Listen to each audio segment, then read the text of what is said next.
I think we've been surrounded by death for so long, we've just gotten used to it.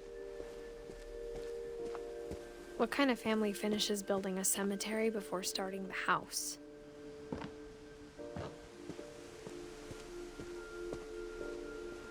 It's embarrassing for me to admit this, but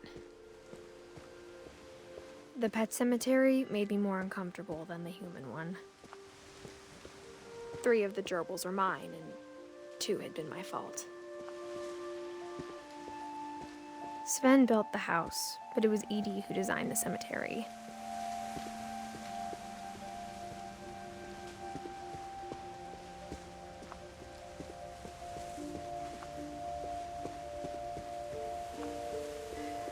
I'm sure Odin's monument had been Edie's idea. My mom was always trying to move on, but for Edie, the past never went away. She could see it poking out of the water at low tide.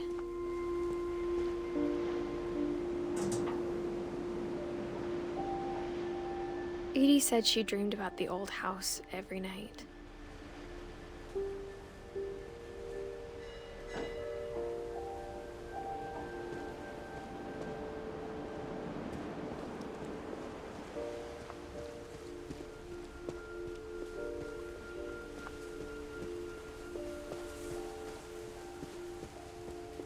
Edie's side was always easier for me to understand. But the older I get, the more I can see where my mom was coming from. Her dad had been pretty strict, but it wasn't enough to save her brothers. She was just trying to do better.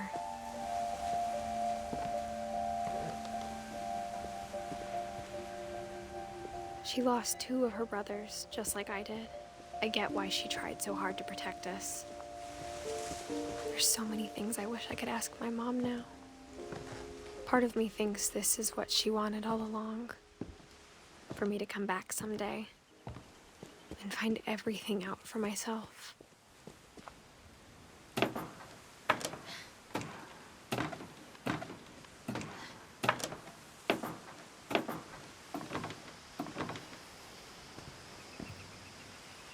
But looking back on it now, if she told me there was going to be so much climbing, I never would have come when I was 22 weeks pregnant.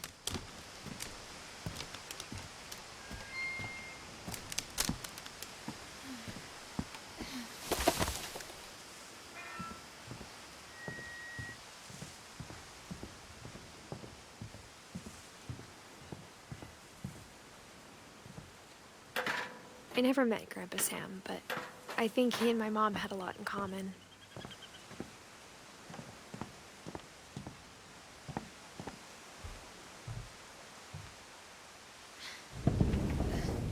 They were both pretty intense. Sam spent his life shooting photos, but Mom said he got nervous being in front of the camera. I guess we're all afraid of something.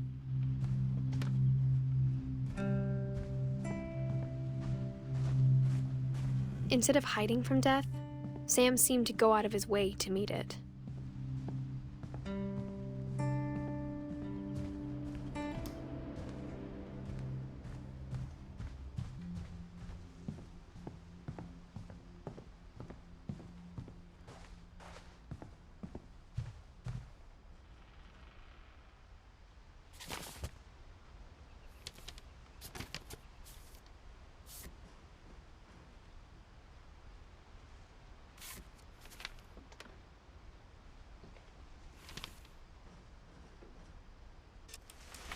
Dawn, I promise, you'll never forget this weekend.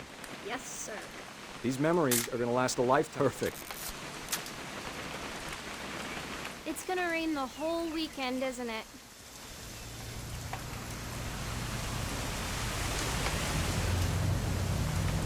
Please just take the damn picture. Hey, language. I will never forget this weekend, Dad. Okay, got it. I'm gonna take some pictures, okay? Just be careful. The camera's older than you are. Hey! That's a keeper. Definitely should not have drunk all that coffee. I'm just saying, I'm not always gonna be here, Don. You'll need to remember this stuff, if you want to survive. I'll be fine, Dad. You know who else thought he was gonna be fine? Some guy who died. Don, I'm being serious. I know, Dad. You're always serious. Doesn't being out here make you want to chill out? Dad! Good eyes, Don.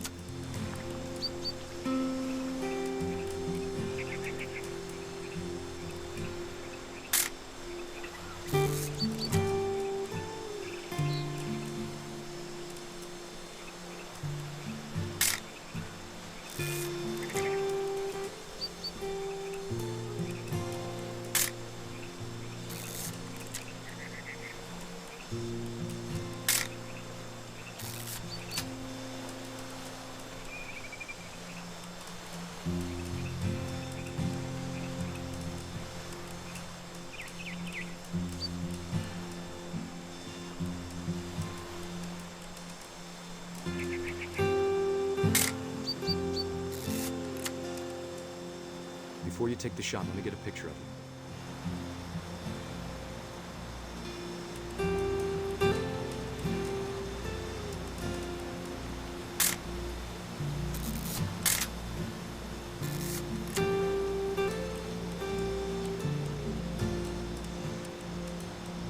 Dad, I...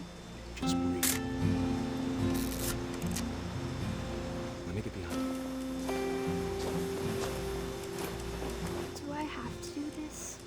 Don, you don't have to do anything. But if you want to survive, you'll need to be strong.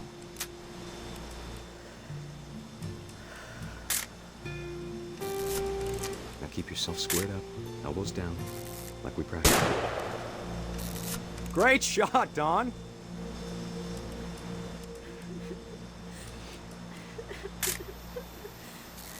I'm proud of you, Don. Always remember that, okay?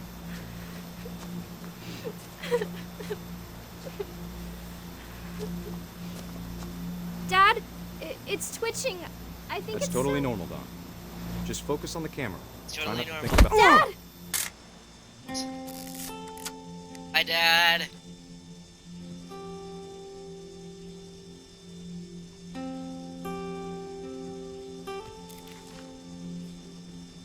Of all these stories, that's the one I wish most that my mom had told me.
After Sam died, my mom and Edie got really close. They'd both lost a lot.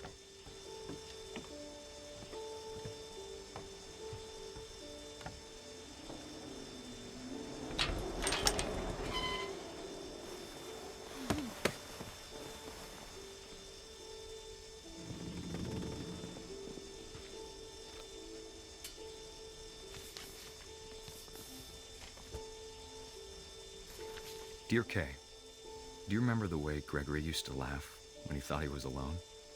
Like something funny was happening, but only he could see it.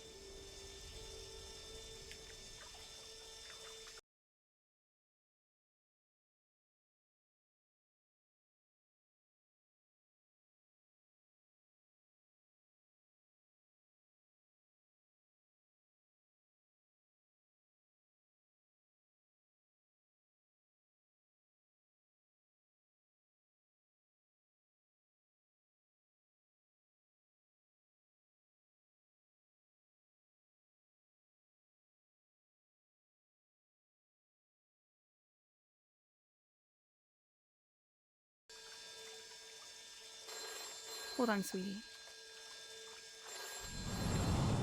Hello? Sam, I told you I don't want to talk right now.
Maybe if I hadn't called that night.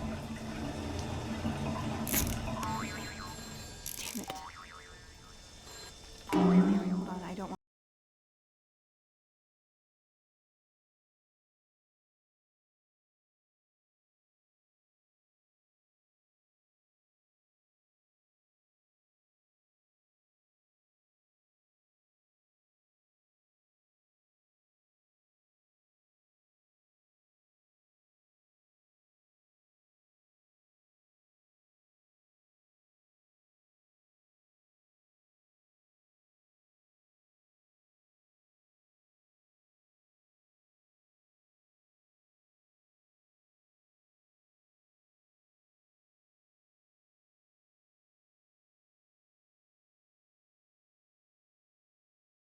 I'm sure he's happy. And he'd want you to be happy too. Good luck, Kay. Love, Sam.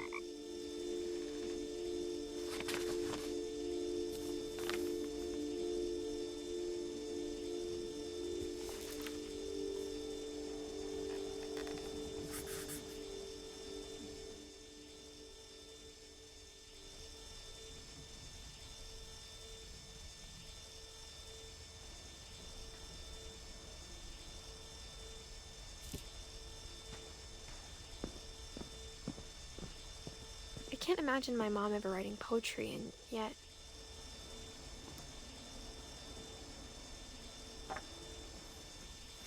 A poem for Gus, who always said the wedding was a bad idea. Our father never hit us kids, at least not very hard, before the day my brother said with teenage disregard that he'd be dead before he'd see a wedding in our yard.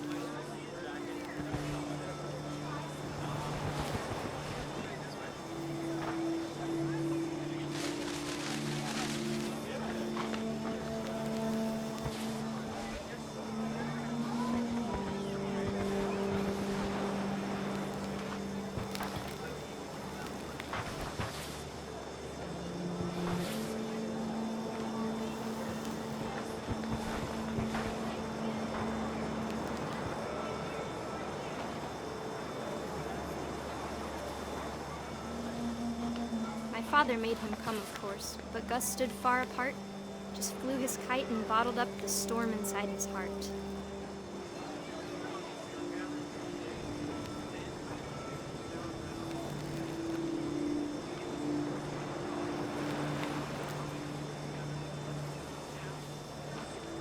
I tried to talk him out of it, but though he'd never met her, we don't need a stepmom were the words that I now pronounce you husband and wife. Make it the bride.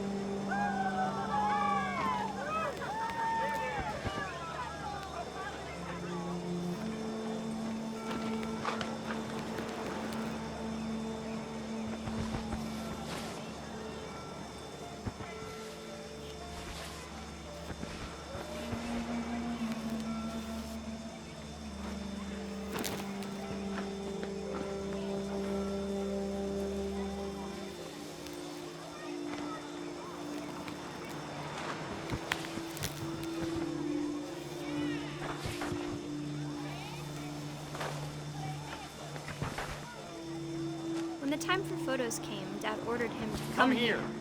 But Gus declined, and as a sign held up his middle finger.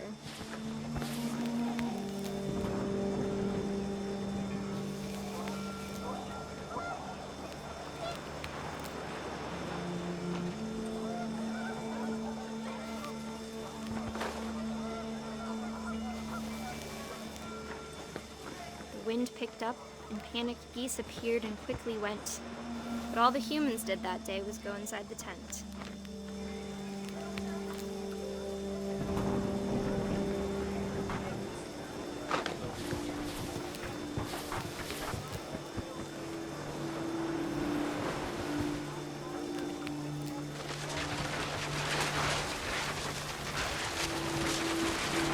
The rain came down in buckets then, but no one seemed afraid that nature might destroy the tent our dad had crudely made.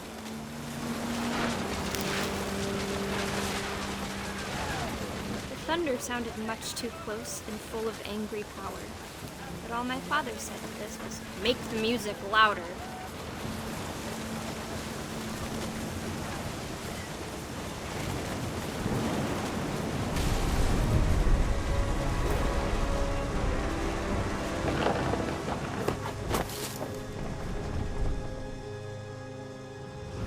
I wish that I could truly say I thought about you on that day. Out there on the beach alone, just you, the wind, the sea, and foam. But I didn't, until we found you.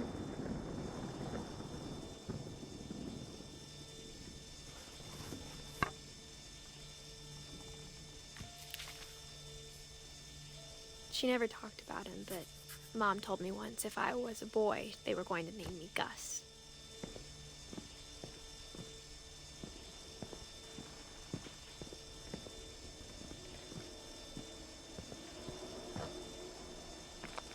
My mom moved up to the loft after her brothers died. At the time, it was as far away as she could get.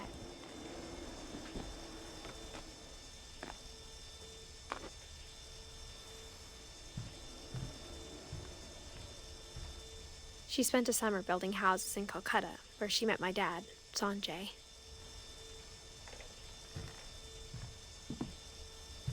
Religion was another thing my mom never talked about, but I think it helped her a lot after her dad died.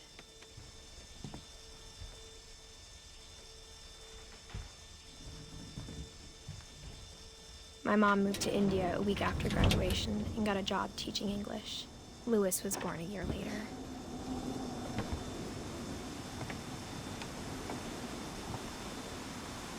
When my dad died, I don't think Mom knew where else to go. I'm sure Edie was happy to have her back and to see kids in the house again.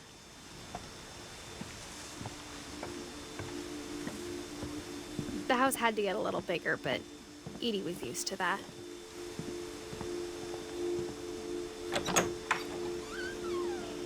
And for a while, things were good, almost normal.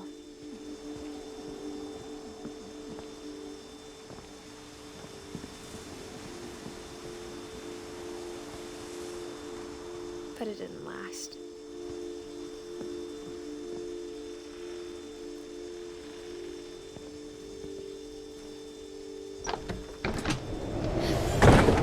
The beginning of the end was Milton's 10th birthday, when Edie gave him a castle.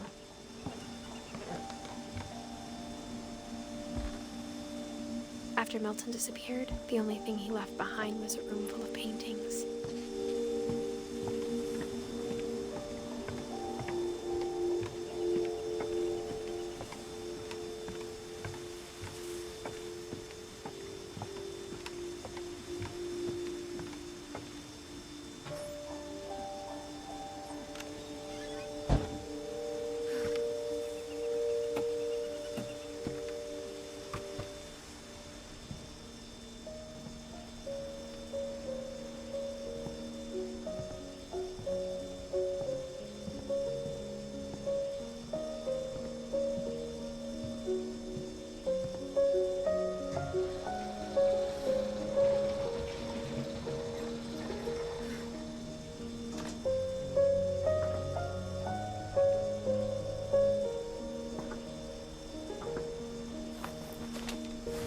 Milton Finch in The Magic Paintbrush.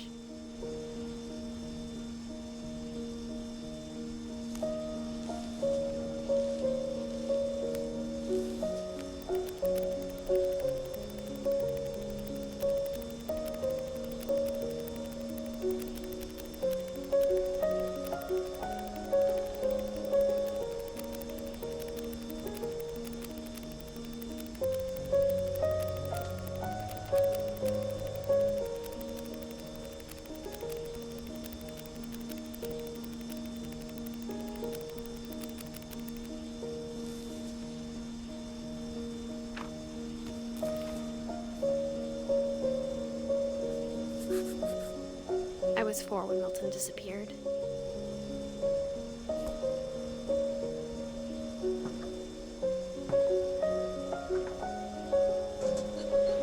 Mom spent months searching for my brother. Then she sealed the doors. Whatever Milton had found in the house, Mom didn't want it getting out.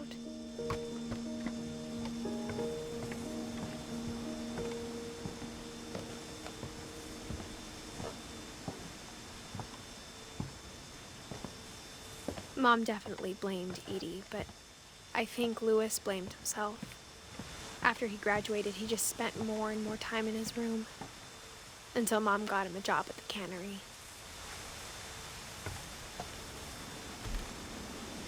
Everyone always told me to stay out of Louis's room, except Louis.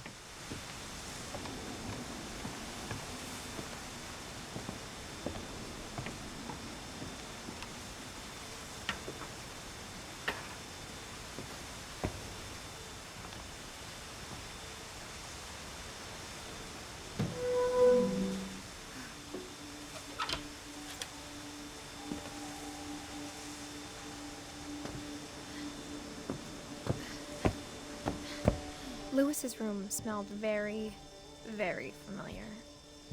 That part of him lived on. Louis and I spent a lot of time playing games together, but he was surprisingly bad at them. He died a lot.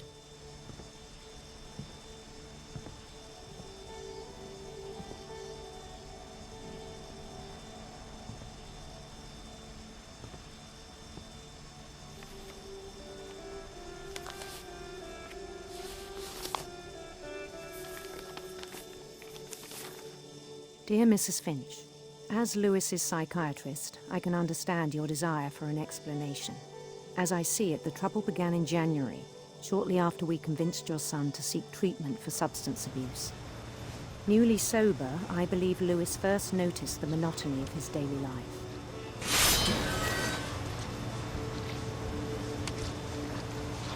He kept working at the cannery. But he withdrew part of himself. In our sessions, I saw the same behavior. His mind began to wander.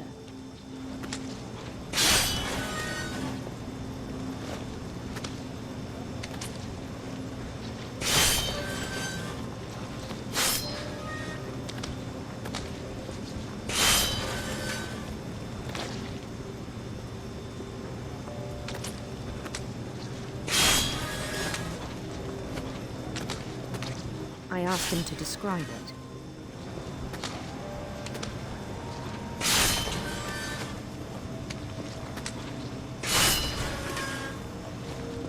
He said he started small.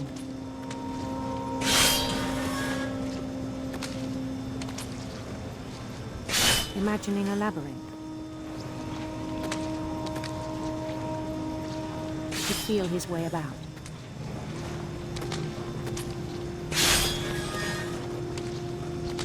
Then something moved. Bats.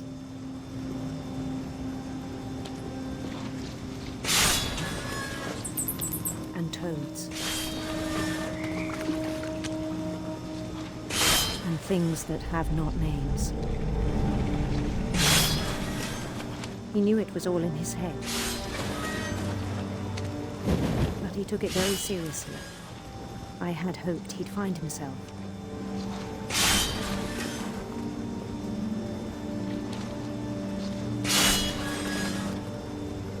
But he found something more. I worried about him then, daydreaming at the cannery. I spoke with his boss. But he said Lewis had become a model employee. Methodical, tireless, focused. Like a whole new Lewis.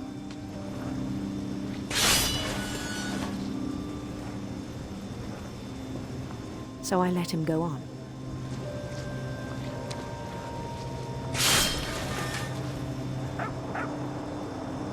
I even encouraged him. It seemed very promising at first. He told me he'd made a new friend.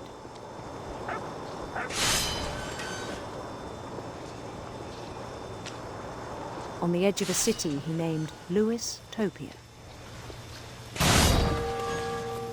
He built the city up slowly, brick by brick. Then he made musicians.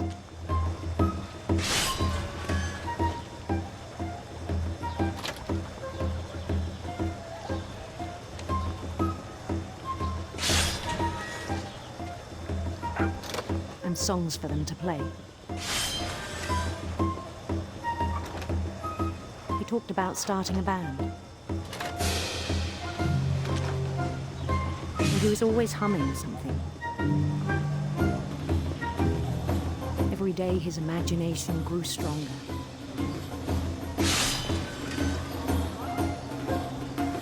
He no longer spoke at the cannery. But his chopping was as reliable as ever. Then one day it struck him that all the cheering crowds, even the stones under his feet, were all in his imagination. So he could do whatever he wished.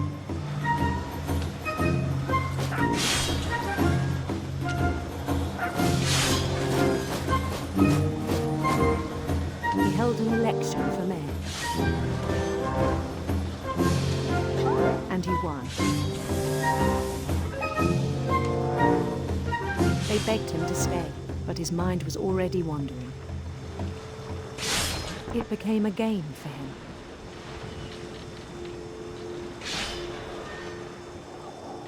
He'd conquer a city, then immediately push on. New Louisville.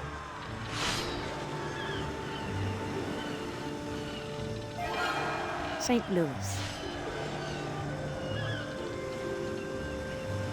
He started drifting away from our reality.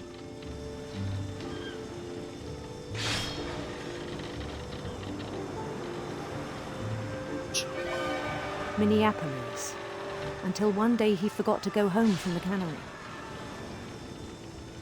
Even as his mother pleaded with him, part of Lewis kept sailing on.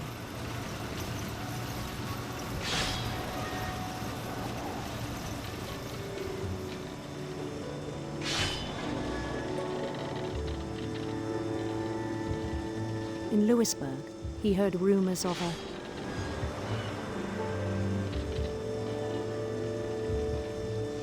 handsome queen.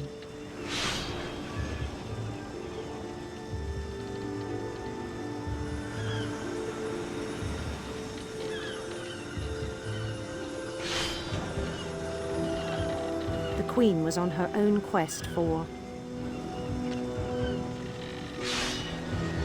sinister serpents.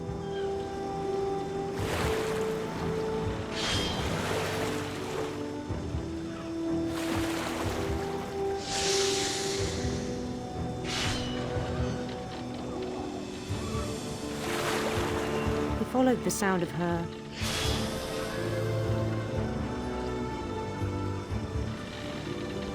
electric sitar.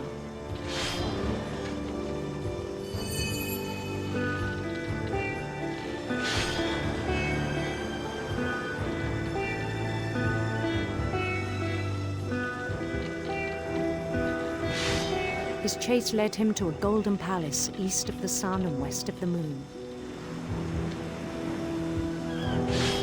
Even then, his logic remained sound.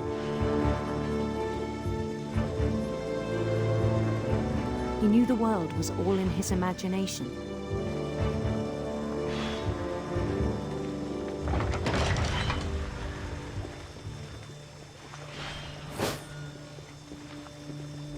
But he was so proud of having created it. In his own eyes, he'd become something greater than a king.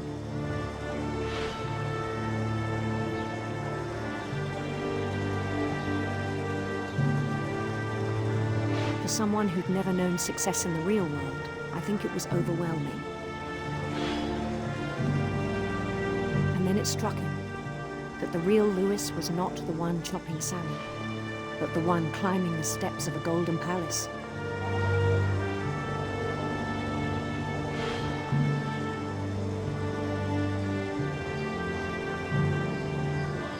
My imagination is as real as my body, he told me. It was hard to argue with him.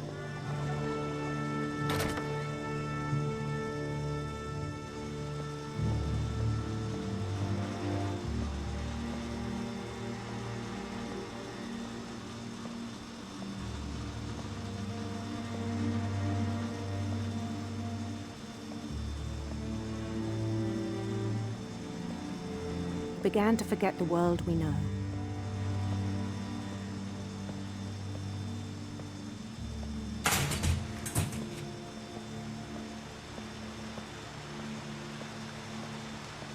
I think it pained him to remember Lewis, the cannery worker.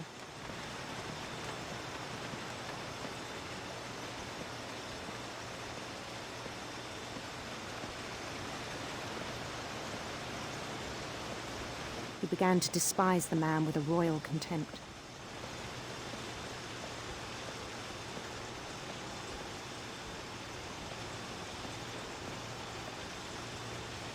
I still thought I could save him.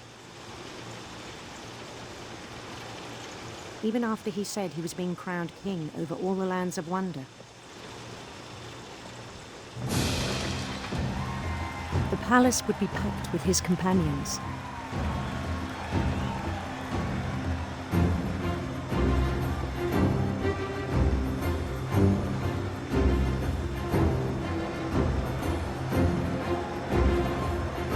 Including the wise Calico who'd insisted on inviting him.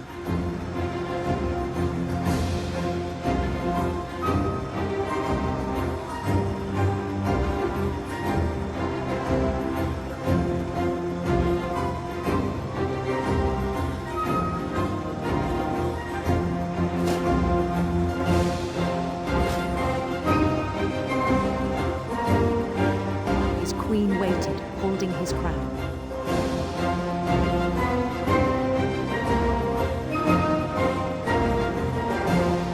There was only one thing left to do.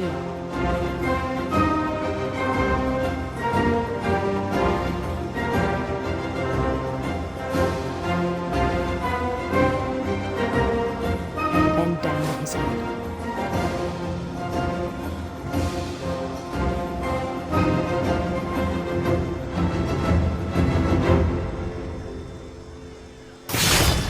And the rest I think you know. Mrs. Finch, your son was a kind man who will be missed by all of us who knew him.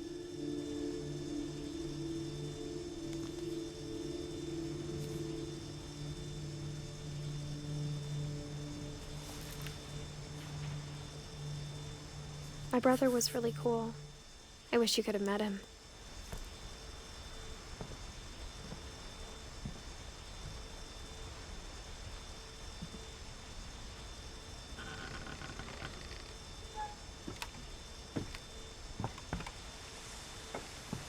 On the way back from Lewis's funeral, my mom told me to start packing. She waited until the day before we left to tell Edie. I'm not sure if she wanted to make it easier or harder.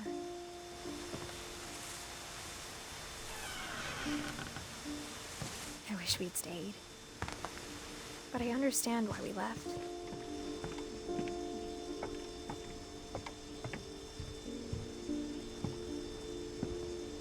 My mom ended up leaving everything behind. What happened that night had been coming for a long time. Maybe it should have come sooner.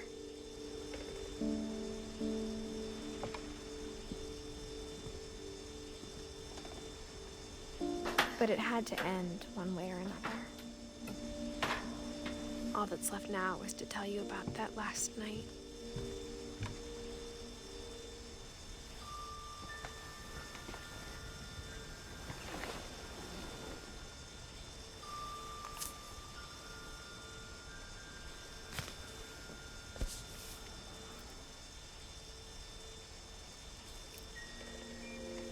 That whole last day, Edie just watched us pack and didn't say a word.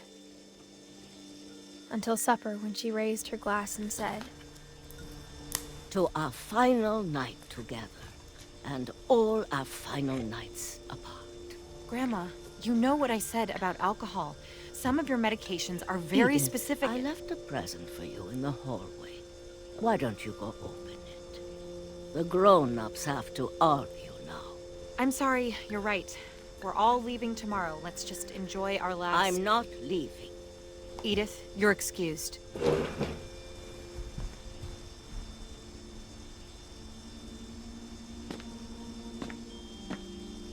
the power had been shut off that morning, but Edie always had plenty of candles. When my mom sealed the library, I don't think she knew about the other entrance, or that Edie had a key to it.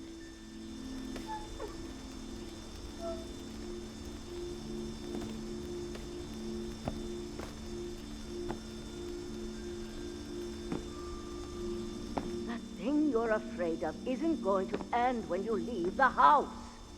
Edith has a right to know these stories. My children are dead because of your stories. I think it's best if Edith and I leave tonight. We'll have the nursing home send a van for you in the morning. Okay?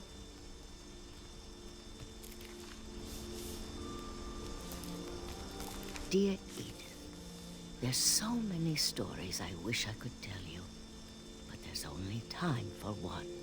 This is about what happened on the night you were born. That night, the tide went way, way out. It was the first and last time I ever saw the old house aground. There'd been an earthquake out in the middle of the ocean.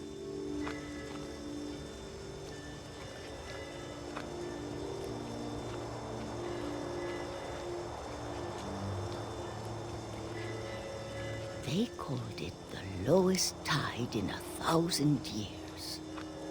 God, it smelled awful.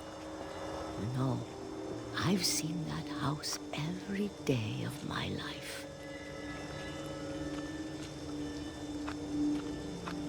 But I never thought I'd go back to it. When the fog rolled in, I lost my way.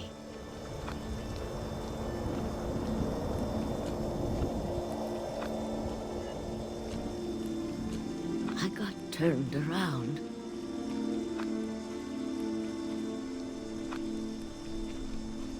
I started seeing things.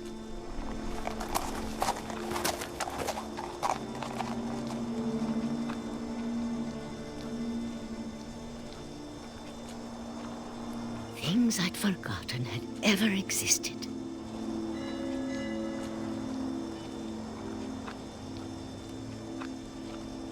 But when I saw them, they felt like old friends.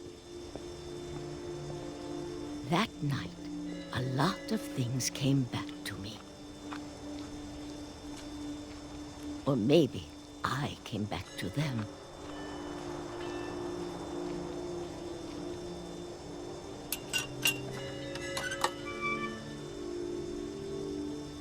Things I can't explain, but that I need you to try and... Edith, what are you doing in here? It's mine! Edith! Mom, you're gonna rip it! Let go! I kicked and screamed, but Mom dragged me to the car.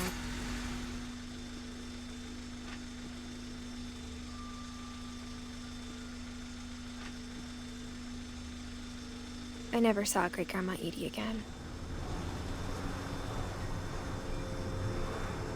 The next morning, the band came to pick her up, but she was already gone. After that, we moved around a lot.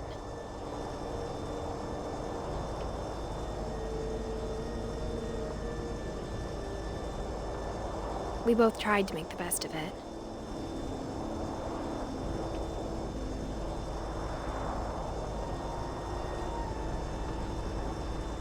A few years went by.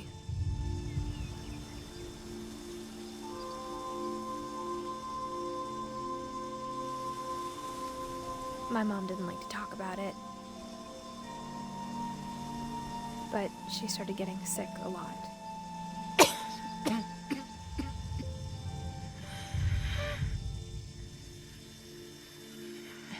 She got better for a while,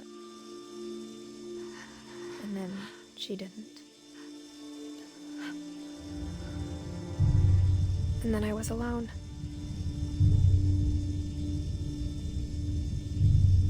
The last Finch left alive.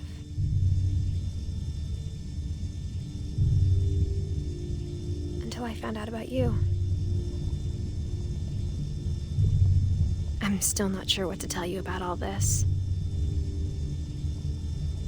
If we lived forever, maybe we'd have time to understand things. But as it is, I think the best we can do is try to open our eyes.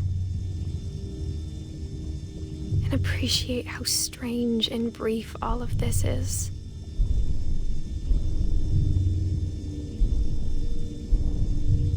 This journal was supposed to be for you. But now I hope you'll never see it. I just want to meet you and tell you all these stories myself. But I guess if you're reading this now, things didn't work out that way.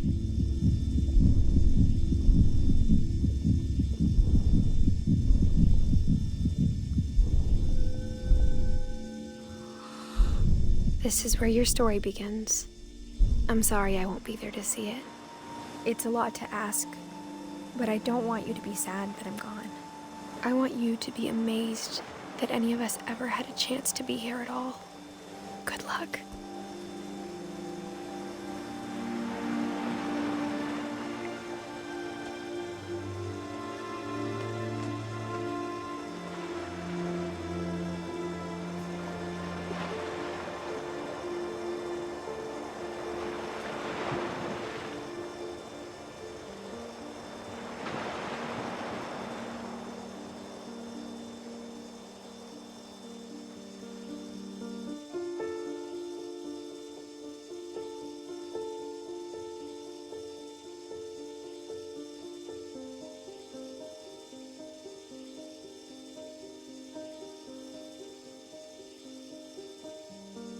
Sure.